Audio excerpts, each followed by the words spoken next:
Time pass చేస్తా ఉన్నాడు ముఖ్యమంత్రి. ఎందుకో కూడా మీకు తెలుసు ఈ కాలక్షేపాలు, ఎందుకు ఈ డైవర్షన్ గేమ్లు అనేది. ఎందుకంటే ఇవాళ ప్రజలు అడుగుతున్నారు 6 గ్యారెంటీలంటివి 100 రోజులంటివి ఏమాయ నాయనా అని అడుగుతున్నారు. సర్పంచ్ ఎన్నికల్లోనే 40% మందికి ఇవాళ బుద్ధి చెప్పినరు బ్రహ్మాండంగా కాంగ్రెస్ నాయకులను ఎక్కడికక్కడ నిలదీసి.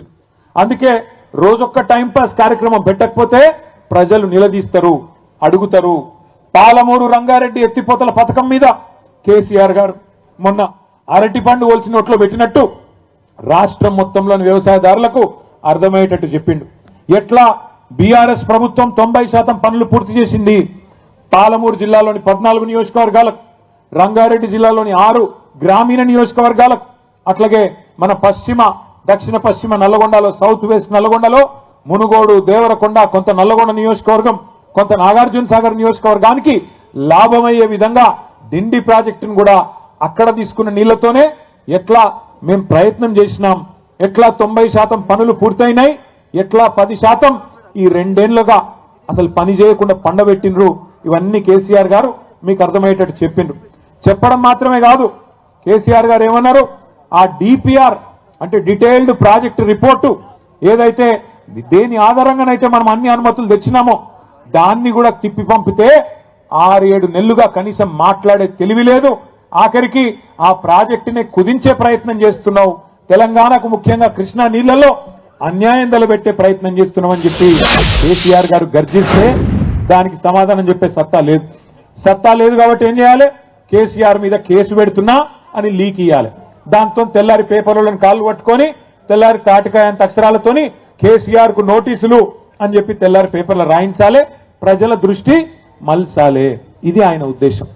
6 గ్యారెంటీల గురించి ఎవరు మాట్లాడొద్దు, రైతు బంధు గురించి ఎవరు మాట్లాడొద్దు, రైతు కూలీలకు నెలకు ఇస్తానన్న 1000 రూపాయలు, ఇందిరమ్మ ఆత్మీయ భరోసా అని బిల్డప్ ఏదైతే ఇచ్చిండో, లక్షలాది మంది రైతు కూలీలు ఏదైతే ఎదురు చూస్తున్నారో దాని గురించి మాట్లాడొద్దు. 22 లక్షల మంది కౌలు రైతులకు ఇస్తానన్న రైతు బంధు ఎందుకు బంద్ అయింది అని చెప్పి కౌలు రైతులు అడగొద్దు. తులం బంగారం ఏమైంది నాయనా అని ఆడబిడ్డలు అడగొద్దు. అట్లాగే బతుకమ్మ చీర ఏమైంది అని మహిళలు ఎవరు అడగొద్దు. నెలకి ఇస్తానన్న 2,500 ఏమైంది అని గుర్తు చేయొద్దు. 4,000 పింఛన్ అంటివి ఏడవాయరా నాయనా అని పెద్ద మనుషులు అడగొద్దు. ఇస్తానన్న 2 లక్షల ఉద్యోగాలు ఏవి అని పిల్లలు అడగొద్దు. మాకు స్కూటీలు ఇస్తానంటివి ఏవి అని ఆడపిల్లలు అడగొద్దు. అట్లాగే నిరుద్యోగ భృతి అంటివి 4,000 అదెక్కడా అని పిల్లలు అడగొద్దు. ఇస్తానన్న 12 లక్షల అంబేద్కర్ అభయహస్తం దళిత బంధు తీసేసి 12 లక్షలు ఇస్తా అన్నాడు కదా కేసీఆర్ గారు. 10 లక్షలు ఇస్తే నేను 12 లక్షలు ఇస్తా అన్నాడు. ఏమైంది అని దళితులు అడగొద్దు, గిరిజనులు అడగొద్దు. అట్లాగే బీసీలకు 42% ప్రభుత్వ కాంట్రాక్టులలో, విద్యలో, ఉపాధిలో, సర్పంచ్ ఎన్నికల్లో, స్థానిక సంస్థల్లో ఇస్తానన్న రిజర్వేషన్ ఏమైందని బీసీలు అడగొద్దు. పెడతానన్న 20,000 కోట్ల బడ్జెట్ సంవత్సరానికి మొత్తం 5 ఏళ్లలో 1,00,000 కోట్ల బడ్జెట్ ఏమైంది అని బీసీలు అడగొద్దు. ఇస్తానన్న గొర్రెలేమాయ్ అని యాదవులు అడగొద్దు. తెస్తానన్న చేపలేడవాయ్ అని ముదిరాజులు గంగపుత్రులు అడగొద్దు. బీసీ డీలకెళ్ళి ఏలకు మారుస్తానో కదా ఏమాయ్ అని ముదిరాజులు అడగొద్దు. ఇట్లా 420 హామీలు ఏవైతున్నాయో వీటన్నిటి నుంచి దృష్టి మళ్లించాలంటే ఏం చేయాలి, కేసీఆర్ కు నోటీసులు ఇవ్వాలి. అందుకే ఇలా నోటీసులు ఇచ్చి ప్రజలను మళ్ళొక్కసారి పత్రికలను మేనేజ్ చేసి, టీవీలను మేనేజ్ చేసి గందరగోళం చేసే ప్రయత్నం చేస్తున్నాడు ముఖ్యమంత్రి. దయచేసి నేను మీ అందరికి ఒకటే విజ్ఞప్తి చేస్తున్నా. మహాభారతంలో చెప్తారు, అర్జునుడు విలువిద్య నేర్చుకునేటప్పుడు ఒకటే మాట చెప్తారట వాళ్ళ గురువు గారు ద్రోణాచార్యుడు. ఏమని, నీ మొత్తం దృష్టి చిలుక కన్ను మీదనే ఉండాలి, కొడితే చిలుక కన్నునే కొట్టాలి తప్ప ఇంకేది కనబడద్దు. చెట్టు కనబడద్దు, చెట్టు మీద ఉన్న దానికి ఉన్న మరి కొమ్మలు కనబడద్దు, కొమ్మ చుట్టూ ఉన్న ఆకులు కనబడద్దు, ఏది కనబడద్దు. ఆ చెట్టు మీద కూర్చున్న చిలుక కన్నుకే కొట్టాలని చెప్పి తదేక దీక్షతోని దృష్టి పెట్టి కొట్టుమనేదైతే చెప్తాడో మన కేసీఆర్ గారు కూడా మీకు అదే చెప్పమని చెప్పిండు నల్లగొండలో. ఒకటి మన దృష్టి, మన మీద ఎన్నెన్న కేసులు పెట్టని అవసరమైతే జైలుకు పంపని ఏమన్నా కానీ కాంగ్రెస్ ను మాత్రం ప్రజాక్షేత్రంలో 420 హామీలు అమలు చేసేదాకా నల్లగొండ మహబూబ్ నగర్ జిల్లా రైతాంగానికి కృష్ణా జలాల్లో న్యాయం జరిగేదాకా వదిలిపెట్టే సమస్య లేదు. పోరాటం ఎంతదాకైనా పోదామనే మాట కూడా నేను మళ్ళొక్కసారి మీకు విజ్ఞప్తి చేస్తా ఉన్నా. భయపడకండి, ఎవ్వలతో ఏం కాదు. కాంగ్రెస్ వాళ్ళకి అంత ధైర్యం కూడా లేదు. కేసీఆర్ గారు గర్జిస్తే ఈ జిల్లా మంత్రులు, నీళ్ల మంత్రి కూడా ఈ జిల్లాలోనే ఉన్నాడు. పాపం ఆయనకు నీళ్ల గురించి కూడా తెలియదు. నిన్న ప్రెస్ మీట్ పెట్టి నేను చూస్తా ఉంటాను. ఆయనకి ఏం తెలియదు. ఏమన్నంటే నేను ప్రిపేర్ అయ్యి రాలే, రేపు వస్తా అంటాడు. మళ్ళా ఒక ఆయనేమో ప్రిపేర్ అయ్యి రాడు, ఇంకొక ఆయనేమో నీళ్లు వాటర్ నేను ఎక్కువ చెప్పా ఆయన గురించి. గిసంటోళ్ళు ఈ జిల్లా మంత్రులు. ఏం తెలుసు వీళ్ళకు? నీళ్ల గురించి తెలుసా? ప్రజల అవస్థల గురించి తెలుసా? అడ్డమైన అబద్ధాలు చెప్పి అర్రాసు పాట వాడి ఇవాళ అడ్డదారిలో అధికారంలోకి వచ్చి కూర్చున్నారు. మీదికెళ్ళి ఇవాళ హుంకరిస్తా ఉన్నారు, బెదిరించే ప్రయత్నం చేస్తున్నారు. బెదిరింపులు అంటే మామూలు బెదిరింపులు కాదు. ఇక్కడే ఎల్లారెడ్డిగూడెంలో యాదగిరిని, ఎల్లమ్మగూడెంలో యాదగిరిని ఏ రకంగా అవమానించినరో ఒక యాదవ సోదరుణ్ణి మీ కళ్ళ ముంగట్నే ఉన్నది. లింగంపల్లిలో, సూర్యాపేట జిల్లాలోని నూతనకల్లి మండలం లింగంపల్లిలో మల్లయ్య యాదవ్ గారిని కిరాతకంగా హత్య చేసినారు. అట్లాగే చిన్న కాపర్తిలో ఇప్పుడే లింగయ్య గారు చెప్పినట్టు గెలిచిన వాళ్లను పోస్టల్ బ్యాలెట్లను లెక్క పెట్టకుండా ఓడించినట్టు ప్రకటించినారు. అట్లా చాలా గ్రామాల్లో, ఇక్కడ నారాయణపురంలో కానీ ఇంకా చాలా గ్రామాలలో ఇవాళ ఈ అరాచకంతో రీకౌంటింగ్ చేసి మొదలు గెలిచిన వాళ్లను తర్వాత ఓడిపోయిన వాళ్ళుగా ప్రకటించి ఆ రకంగా కూడా అన్యాయం చేసినారు. ఇవాళ బెదిరింపులు పనిచేయకపోవడంతో కొత్త కథ ఎత్తుకున్నారు. ఏమని? మీకు ఇందిరమ్మ ఇల్లు ఇయ్యం, మీకు ఫలానాది ఇయ్యం, మీరు సర్పంచులందరూ మాతోనే వస్తేనే రేపటి రోజున మీకేమైనా ఉంటుందని చెప్తున్నారు.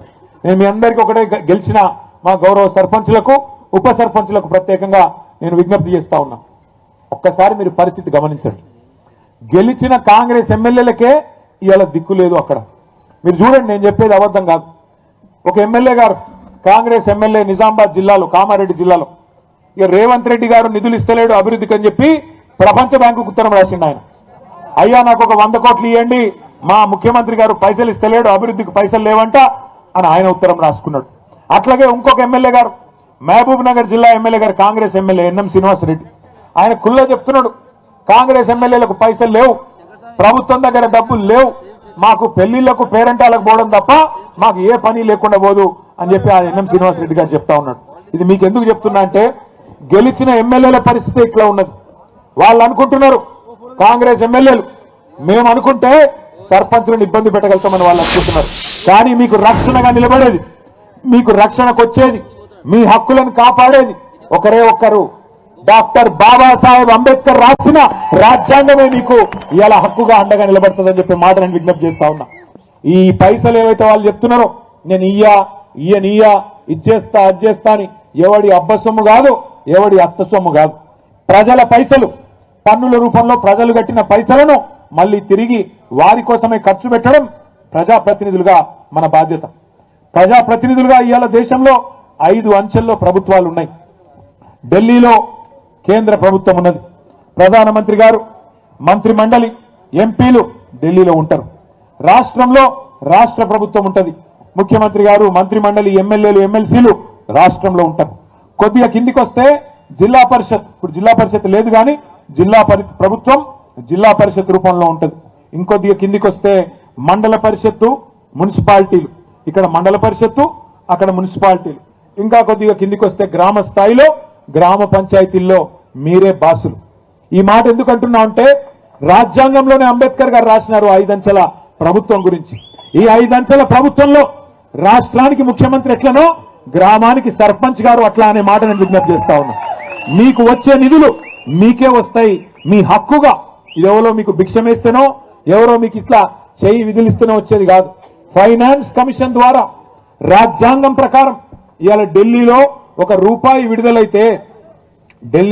విడుదలైతే ఫైనాన్స్ కమిషన్ డబ్బులు 85 పైసలు డైరెక్ట్ గా గ్రామ పంచాయతీ అకౌంట్లకే వస్తాయి.